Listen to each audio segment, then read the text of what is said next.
Hi, I'm Erica and I live off-grid in Canada with my husband and 2 kids. Today we're going to take you with us for the snowiest day of our winter yet. We've had this problem twice now, where the generator's been set to turn on automatically through the night when it needs to, and I have been doing my stuff in the morning and the power goes out. So the generator has not started when it needed to through the night. So I'm just going to go reset everything. That's what I did last time, and it seemed to work. I don't really know why, but that's what we're gonna do. Okay, here we are in the solar room. It's just basically telling me it doesn't have enough power. Last time I switched it from the main generator to the backup generator, and I think back right away. And then I'm gonna go and run the test on the generator. There's a little switch right on the generator, so we'll do that next.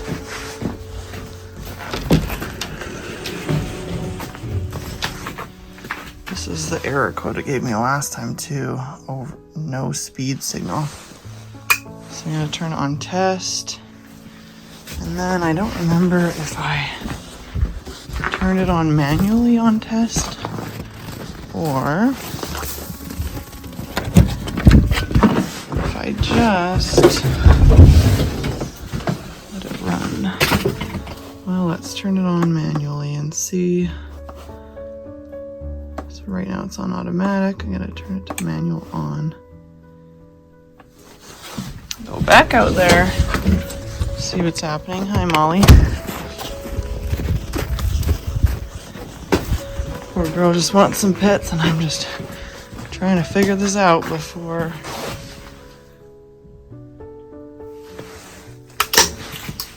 Okay, that's a good sign, I think.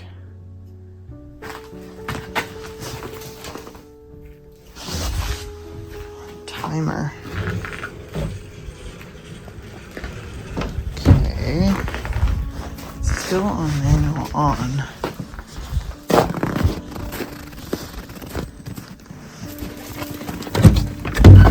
Let's just double check this here. Oh, I hear it starting. Hopefully it's not too cold.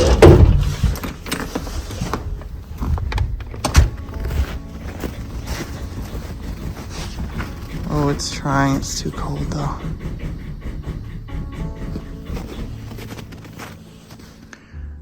Darn it. Well, usually when it's too cold the first time, it will work the second time, so fingers crossed that it works. Okay, it's starting its second time to turn on. This looks more promising. Oh yeah, there we go. Phew!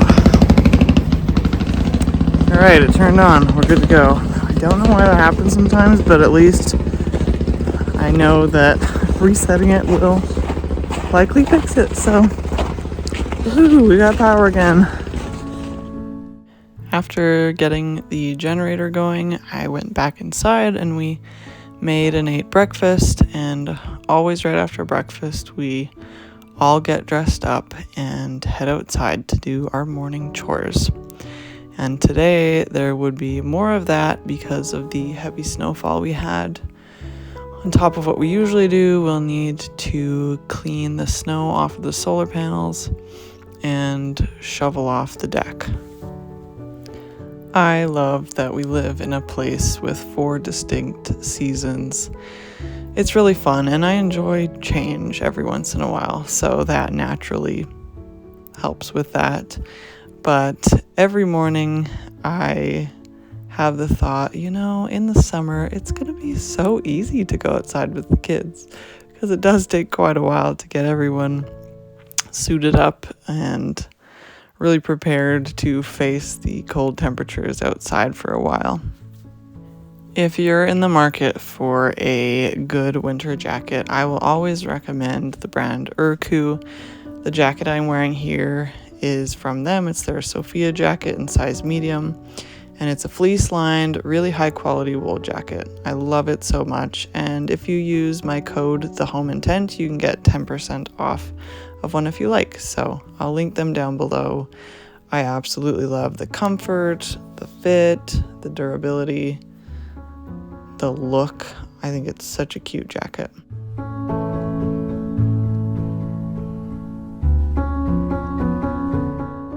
So as far as regular morning chores go, first we turn on the breaker that will allow the septic tank to pump, and I will leave our video about the issues we had with that and what we did to solve them here and down below.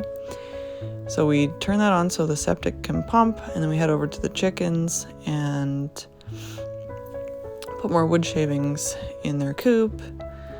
Make sure their water isn't frozen, and if it is, fix that. Open up their food bucket, give them their scraps. And we do have a new chick that we are tending to, well, relatively new, few months old. If you have been watching for a while, you may remember that we had our black chicken, Blackie, was very, very broody. We tried everything we could to break her of it. Didn't work. So my sister-in-law brought over some fertilized eggs because they have a rooster. We put 11 fertilized eggs under Blackie, and only 2 of them ended up hatching. So we took them to my sister-in-law's place. She raised them over there until a couple of weeks ago, and then they kept one and we kept one. So the chick is still adjusting. She likes to hang out in the coop for the most part, and so I've been putting some food and water in there for her. But then the last few days I've started actually making sure she comes out. I take her out myself, put her in front of the food bucket and the chicken water in the run, and then she's been making it back into the coop herself. So I know that she knows where everything is, but I still like to make sure she's actually getting some food and water every day. This is a heated chicken water, but it seems to work on and off. So this morning it wasn't working. So I just brought out some hot water and I'm kind of defrosting it, getting the ice out, and then just filling it up that way for the chickens to have water the rest of the day. I also see the chickens eating snow all the time, so I'm not super concerned, but I still fill it with water every day.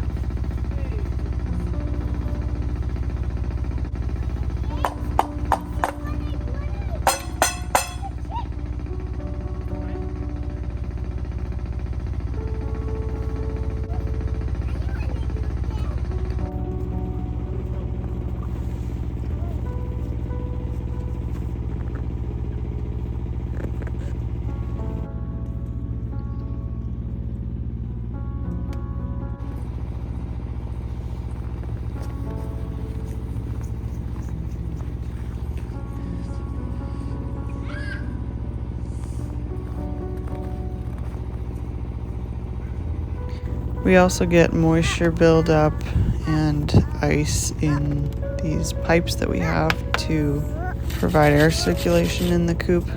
So every morning I just peek at that, and if we've got some buildup, I use a stick to just get all the ice out, keep the air flowing.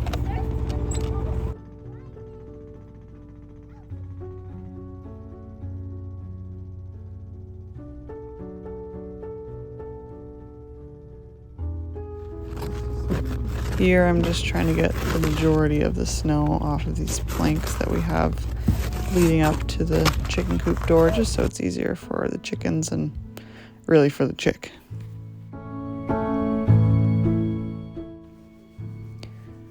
Now I'm going to clean the solar panels since I'm right there. I mentioned in a previous video that we tilted up our solar panels and we thought that would prevent snow collecting on them, but it has not at all. Every time it snows, we need to clean these off. but I don't really mind. It actually is very quick and pretty fun to do, and my daughter loves the little snowstorm that it creates of all the snow that falls off of the shop roof when I clean them off.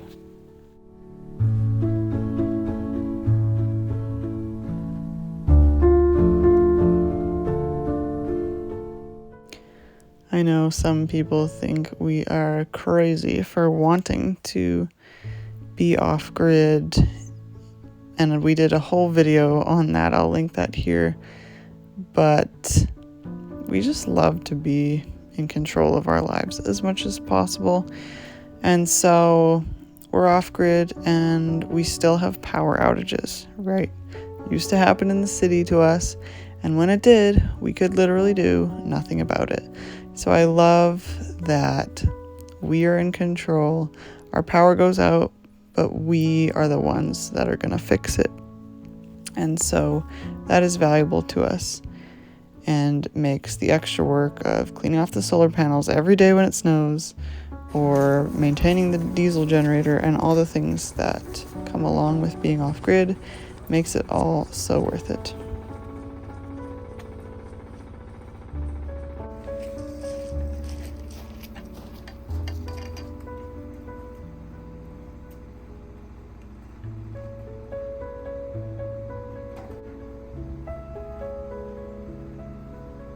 So now I've done all my chores in the shop area, and I'm just gonna grab the one egg that was there in the coop, bring that back to the house, and then do the rest of my chores around the house.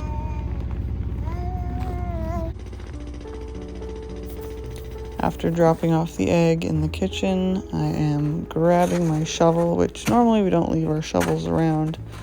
I'm pretty sure that was a 4-year-old that did that, but I'm happy she was playing with it in the snow, having a good time the day before. But now it's time for me to shovel off this deck. Now my baby only lasts so long out in the carrier when it's cold, so I just shovel pathways really on this back deck, and I do the whole front deck, which is very small. And then my husband will do the rest when he gets home from work.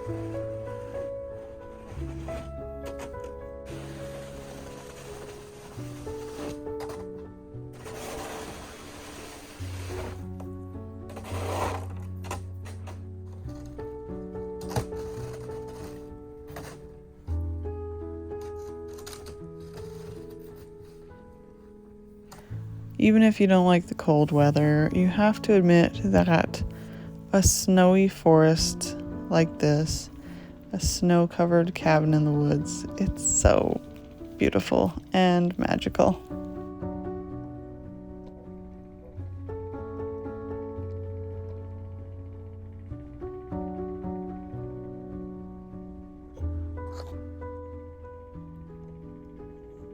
This was the kind of snow that was so light and fluffy, and you could see the individual snowflakes. So pretty.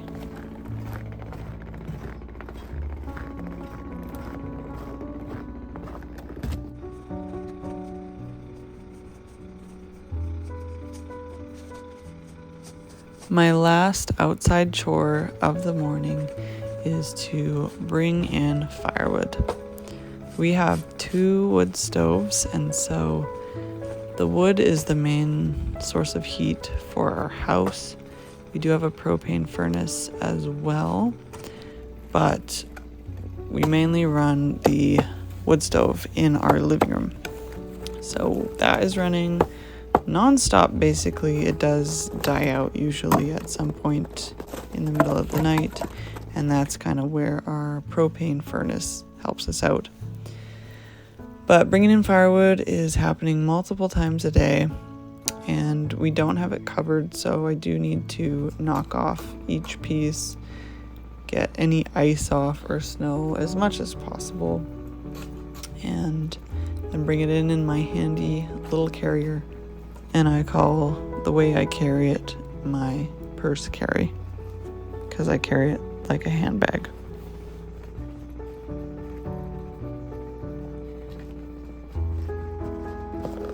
This was good timing because baby was getting cold and done with being outside. Mark is planning to build us a proper firewood box for in the house. Right now, the baby is into scraping all the soggy leaves and grass and bark off of the firewood, and then when the basket is almost empty, she likes to crawl in there and get dirty and icky. So definitely looking forward to having a proper firewood storage box where she can't do any of that.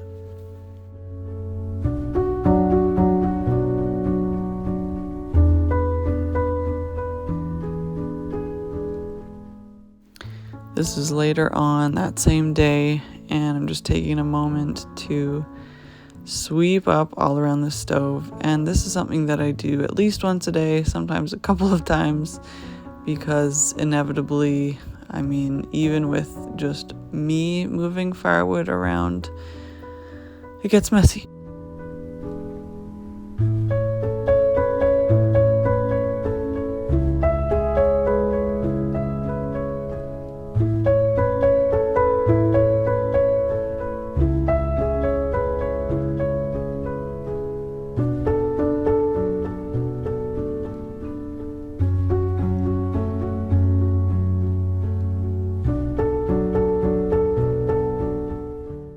We send our 4-year-old out to play in the afternoon for at least 30 minutes, and she's always hanging out with Molly, our dog, and she just does her thing.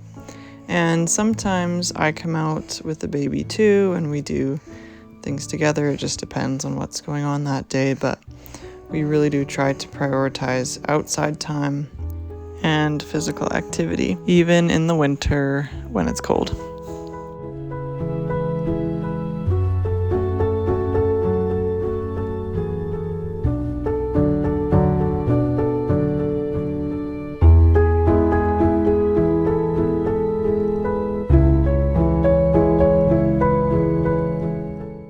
Thanks so much for watching. I make a new video every week on our intentional life off the grid, so I hope you'll subscribe for more, and I'll see you in the next video. Bye.